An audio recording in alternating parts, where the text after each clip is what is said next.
नमस्कार, मैं हूं डॉक्टर राजेश केसरी और आज हम बात करेंगे फिर से कोरोना के बारे में।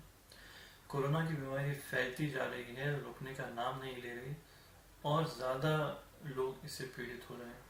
तो कुछ बातों के बारे में मैं आपसे अभी चर्चा करना चाहूँगा जिस पे हम अक्सर ध्यान नहीं देते। इसके बारे में हम सबको पता है कि हमें कुछ सावधानियां बरतनी है। हमेशा मास्क पहन के रखना है, जब भी आप लोगों के बीच हो, घर से बाहर निकलें मास्क जरूर पहन के रखिए। इस तरह पहनिए कि आपकी नाक बंद हो, आपका मुंह बंद हो और बाहर की हवा डायरेक्टली अंदर ना आए। दूसरा, हाथों को जब भी आप बाहर से आते हैं हाथों को साबुन से धोना है, सैनिटाइजर से, अल्कोहल युक्त सैनिटाइजर से पोंछना है। तो इन सब चीज़ों के बारे में हमें अधिकतर सबको जानकारी है, लेकिन हमें इन नियमों का पालन करना बहुत आवश्यक है अगर हमें अपना बीमारी से बचाव करना है तो। और एक बात याद रखें, केवल आप ही को अपना बीमारी से बचाव नहीं करना, आपको अपने घर वालों का, खास तौर पे जो हमारे घर में वृद्ध हैं, ज्यादातर हमारी फैमिलीज हिंदुस्तान में न्यूक्लियर फैमिली नहीं, जॉइंट फैमिली होती हैं। तो हर व्यक्ति के परिवार में कोई ना कोई वृद्ध होता है, एल्डरली होते हैं, जिनको डायबिटीज, ब्लड प्रेशर, अस्थमा, ये सब बीमारियां हो सकती हैं। तो जो लोग यंग हैं, उनका इम्यून सिस्टम मजबूत है, उनके अंदर ताकत है, हो सकता है उनको ये कोरोना की बीमारी हो, वो पीड़ित उससे त्रस्त हो, लेकिन उनको उसकी वजह से तकलीफ ना हो, उनको उसकी वजह से साइड इफेक्ट, कॉम्प्लिकेशन ना हो। लेकिन जब वो घर आते हैं तो वो ये बीमारी बाहर से अपने घर लेके जाते हैं, और जब वो घर वालों के साथ रहते हैं, खासतौर पे माता पिता, दादा दादी, ये चाचा चाची, ऐसे जो उनके जो थोड़े वृद्ध या ज्यादा उम्र के जो रिश्तेदार होते हैं, उनको ये बीमारी उनसे लगती है। और ये लोग अपनी उम्र की वजह से और अपनी बीमारियों की वजह से इस बीमारी को नहीं झेल पा रहे। तो इस बात का ख्याल रखना है कि हमें अपना तो बचाव करना ही है, लेकिन जो हमारे घर में हमारे वृद्ध जन हैं, हमें उनका बचाव भी कोरोना से करना है। उसके लिए हमें आवश्यक है कि हम सारे बचाव के सावधानियों का इस्तेमाल करें, जैसे कि फिर कहूंगा, मास्क, हाथ धोना, सैनिटाइजेशन, ये हम सब के लिए बहुत आवश्यक है।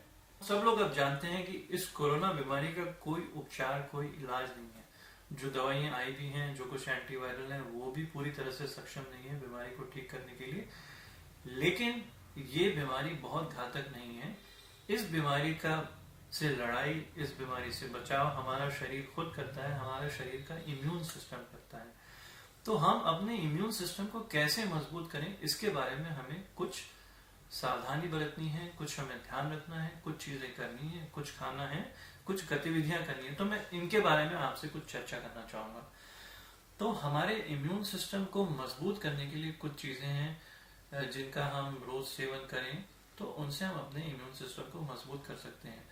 तो इसके लिए केवल काढ़ा ही नहीं, क्योंकि एक काढ़ा ऐसी चीज नहीं है कि जो हमारे शरीर के अंदर जाए, क्योंकि हमारे शरीर में बहुत सारी चीजें होती हैं जिनकी आवश्यकता होती है, जिससे सेल्स बनते हैं, जिससे इम्यूनोग्लोबुलिन बनती हैं, जो मदद करती हैं बीमारी से बचाव में, उससे लड़ाई करने के लिए।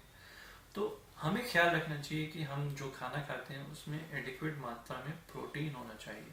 तो प्रोटीन किस किस चीज में होता है? जो वेजिटेरियन हैं उनके लिए प्रोटीन दूध में होता है, पनीर में होता है, सोयाबीन में होता है, दालों में होता है। ये कुछ प्रोटीन के बहुत अच्छे सोर्सेज हैं जिनका रोज इस्तेमाल करना चाहिए। आमतौर पे हम लोग रोज दालें खाते हैं, लेकिन हमें ध्यान रखना चाहिए कि हम रोज इनका सेवन करें और उपयोग मात्रा में सेवन करें कि हमारा शरीर, हमारा इम्यून सिस्टम मजबूत हो। इसके साथ साथ कुछ चीजें हैं जैसे विटामिन डी। विटामिन डी भी हमारे इम्यून सिस्टम के काम करने के लिए आवश्यक है। विटामिन डी हमारे शरीर में जो हम कुछ खाने की पदार्थ खाते हैं, खाने की चीजें खाते हैं, उससे अंदर आता है, उससे हमारा शरीर ये विटामिन बनाता है, लेकिन फिर ये एक्टिवेट होता है। तो एक्टिवेट होने के लिए हमें धूप आवश्यक है। तो कुछ चीजें हैं जैसे कुछ ड्राई फ्रूट हैं, और जो लोग अंडा खाते हैं, अंडे की जर्दी, ये लोग जो मीट खाते हैं, फिश, इन सब चीजों में विटामिन डी ज्यादा होता है। तो इन सब चीजों का सेवन करना चाहिए, और साथ ही साथ हमें ध्यान रखना चाहिए कि हम कुछ देर धूप में जरूर बैठें। दिन में कोशिश करें 1 से 2 घंटे रोज धूप सेकें या धूप का सेवन करें।